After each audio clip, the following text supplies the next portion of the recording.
Coming soon to this theater.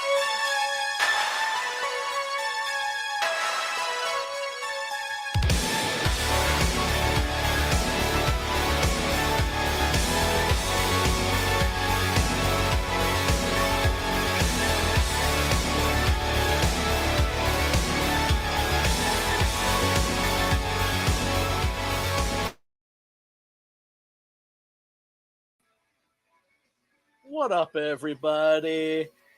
It's your boy, it's your buddy, it's Brian. What is going on, folks, on this lovely Monday, November 7th evening, 10 p.m.? What's going on? You're going to have to forgive me if I'm a little loopy. Like I said, haven't been getting my my proper meds.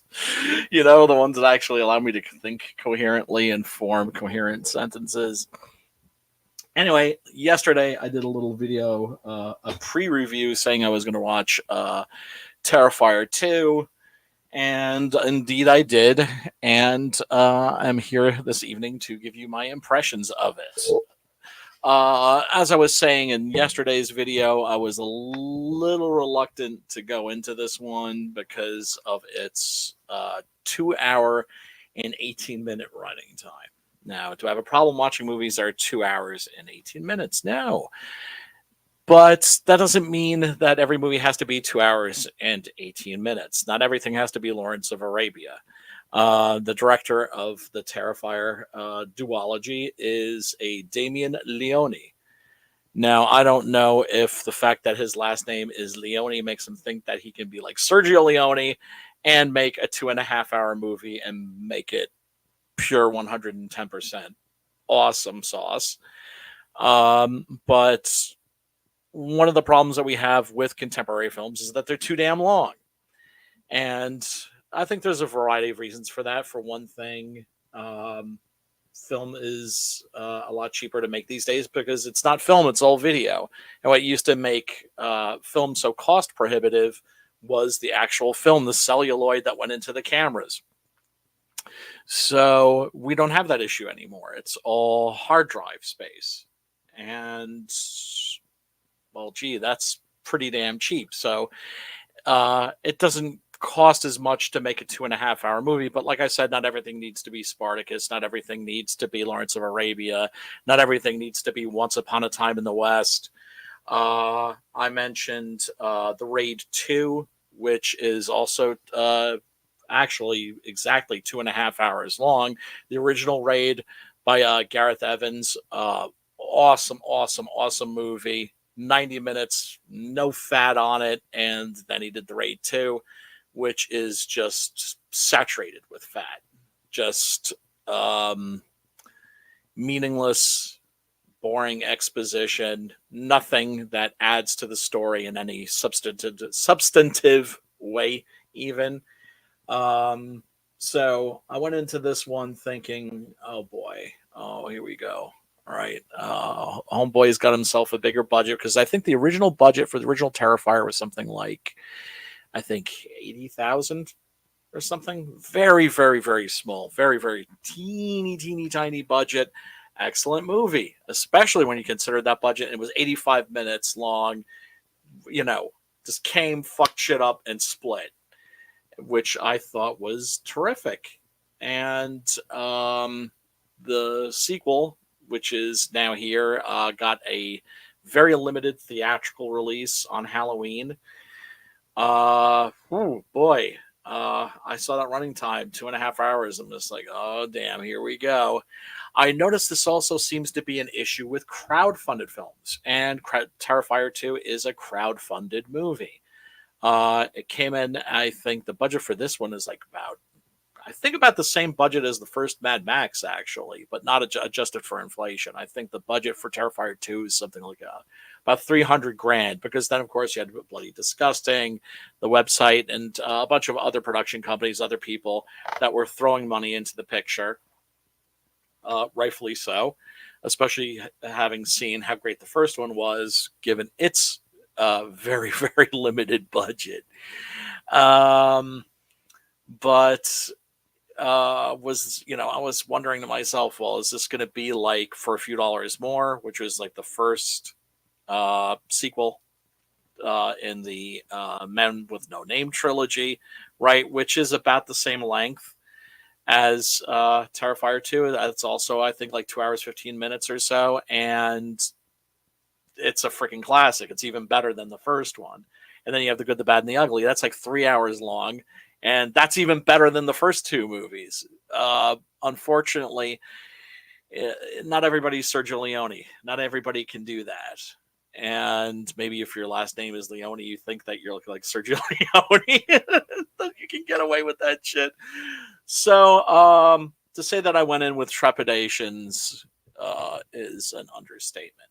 But I have watched the film. I did watch it yesterday. I was planning on doing an immediate reaction, but it was like, I don't know, 6 o'clock in the morning. I needed to get my ass to bed.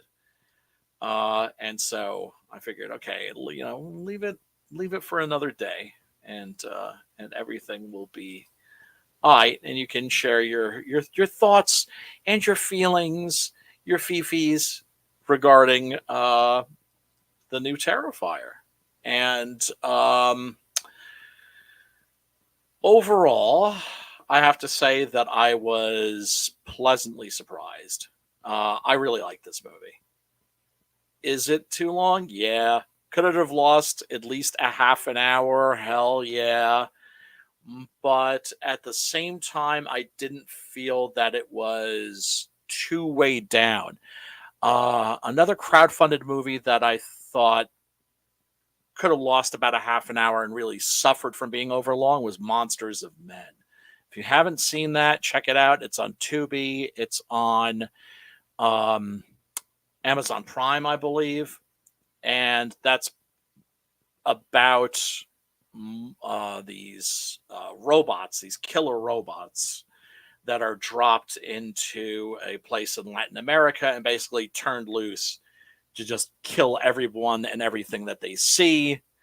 And, well, it's a science fiction concept that's not only probable, it's inevitable that the U.S. military is going to be doing stuff like that. We just, it's killer robots are going to be a thing, is what I'm saying. Killer clowns, of course. Well, we're they're such a part of our culture now, and Terrifier 2 actually does take that into account later on in the film, where you go into a fun house, which is called, interestingly enough, appropriately enough, the Terrifier. And you've got monster clowns all up in there. And so it's not only acknowledging, but playing with the fact that clowns nowadays are so synonymous with horror. When the picture opens up, and it opens strong, it picks up from exactly where the last one left off, where Art the Clown had blown his brains out, and then comes back to life on the mortician slab, obviously to continue his reign of terror.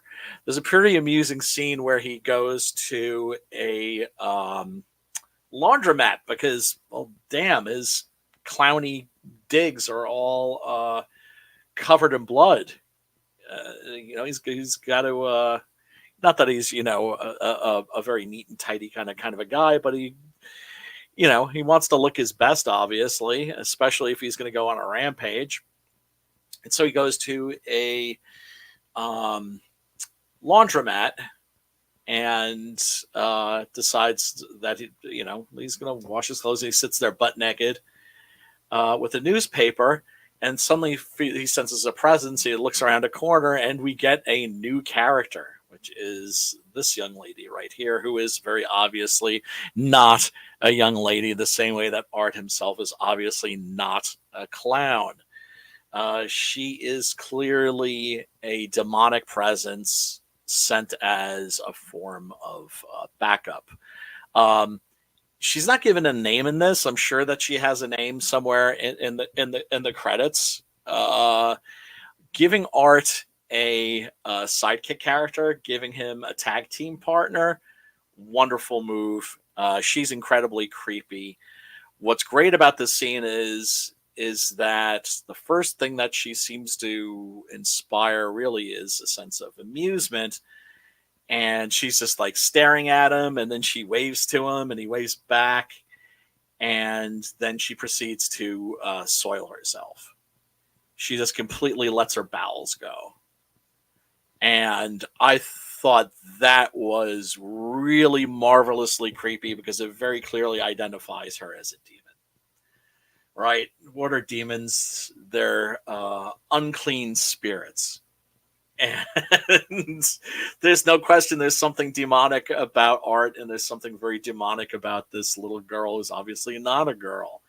And then we're introduced to the heroine of the story, who is making her own costume using silicone molds, which I have had some mixed experience with, to say the least. Trying to make the Six Gun Gorilla figurines, which will hopefully still be going out sometime this year. Apologies to everybody who backed one of those, by the way. I will make the weight up to you. Instead of getting one figurine, hopefully you will be getting 2 figurines. If you get late shit from me, you get extra stuff. Let's just put it that way. Anyway, this young lady is making a costume that's inspired by an illustration of her father's, and it's a angel costume, but it's not just an angel costume, it's a warrior angel costume with wings and armor and everything. And then of course we get the lovely title card. And I think what I really like about this movie is that it expands the mythology, not only of the character, but of also the universe that this takes place in. As much as I enjoyed Terrifier, it was missing something. It was missing, I don't know. I don't want to say the word gravitas, because clearly these are very playful films. As nasty and mean-spirited as they are, as gory as they are, there's something cartoony about the gore. Clearly, human bodies don't come apart that way. I don't think that the gore is ever meant to be realistic. It's nasty, certainly, but there's something cartoonish about it, I would say. And there turns out to be this entire hidden history regarding Art the Clown. Evidently, this young lady and her brother, their little brother, their father, was having visions of Art the Clown. He was an illustrator and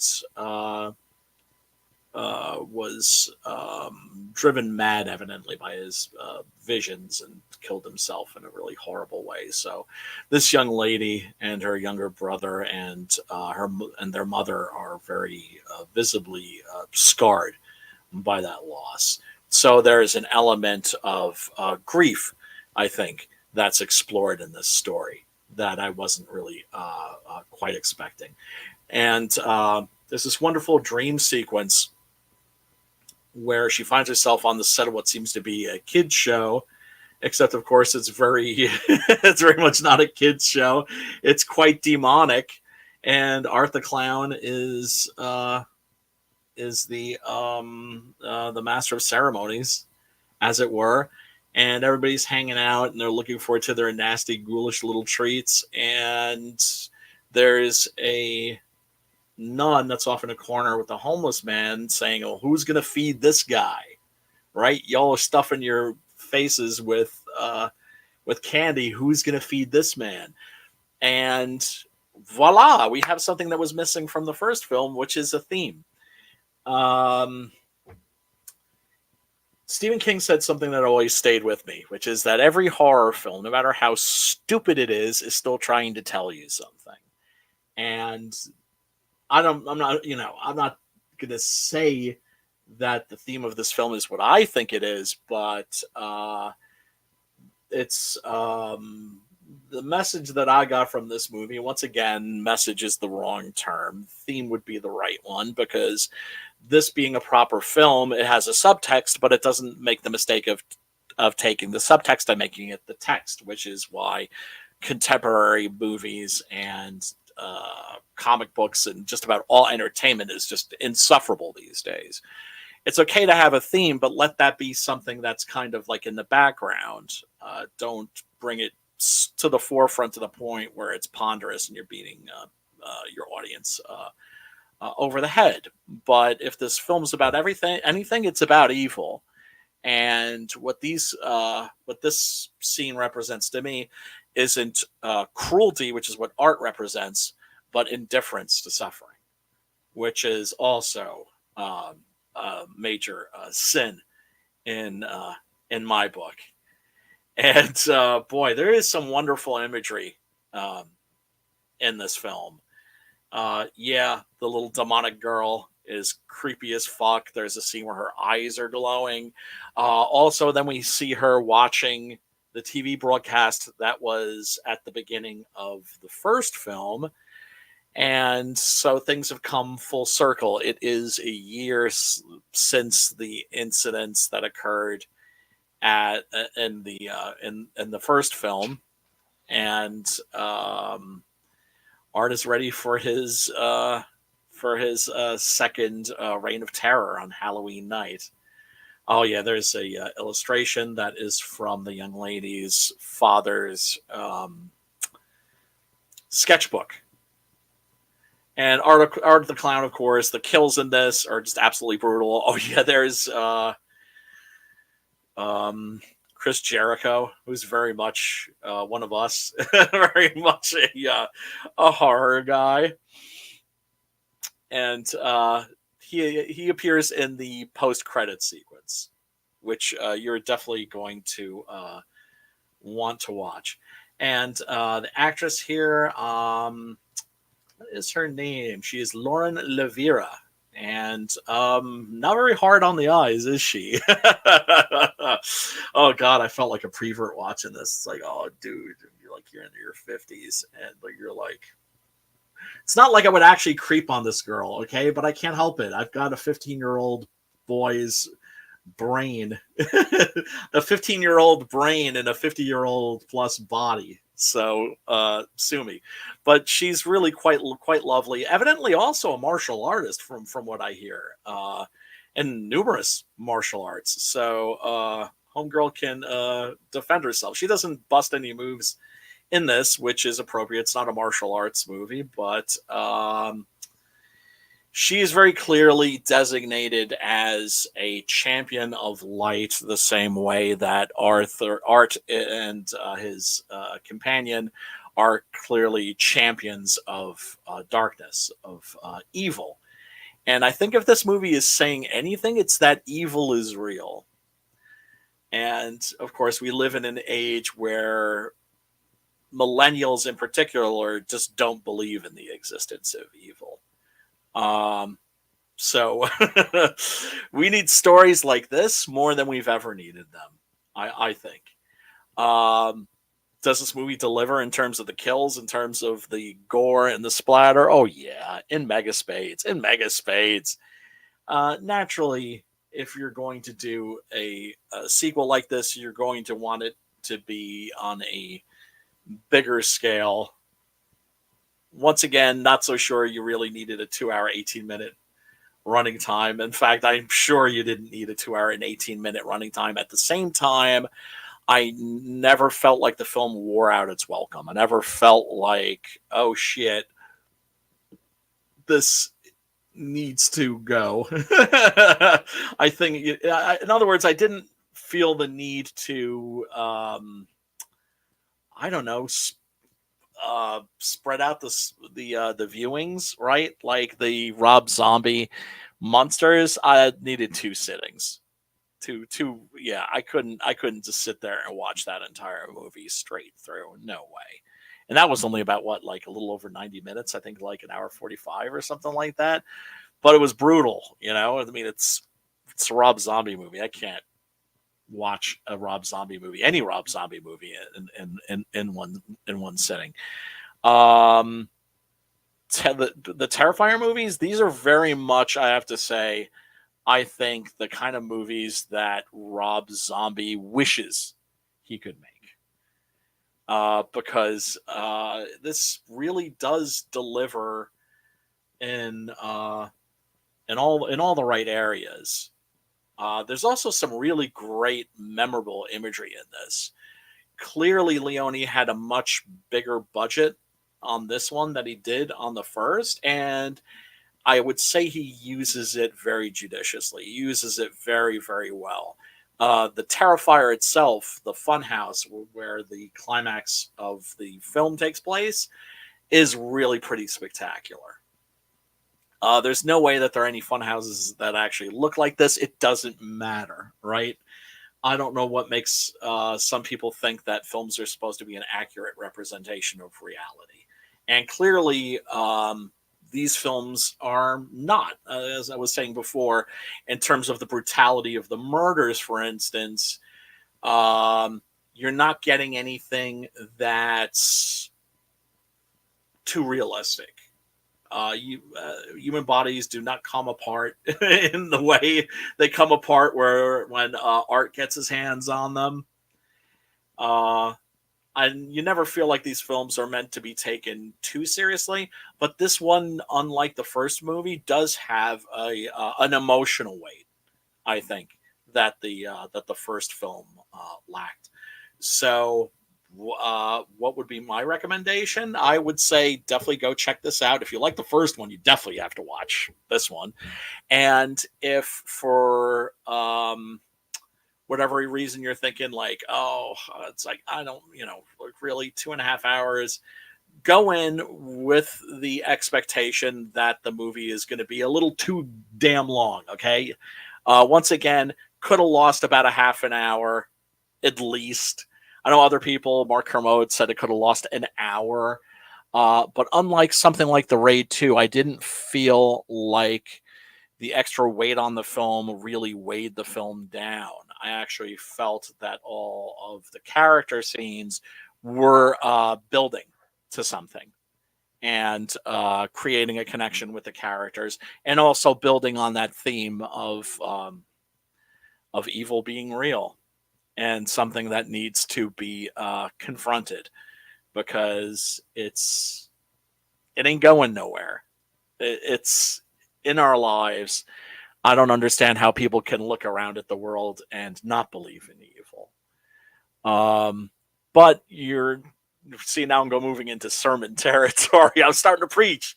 I'm starting to preach, brother. I hate when I preach. It's that ain't good for nobody. But I do have a clip ready for that. Say it again, Holy Ghost power. Holy Ghost power. I said Holy Ghost power.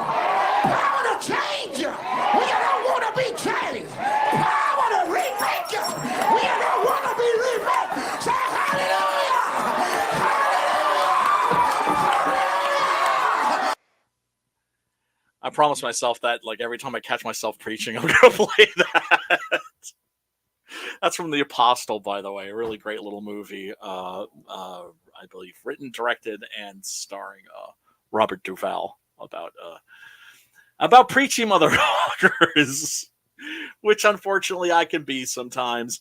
Anyway, folks, those are my general impressions. Terrifier 2, definitely go check it out. I believe it is in demand right now, and the theatrical release.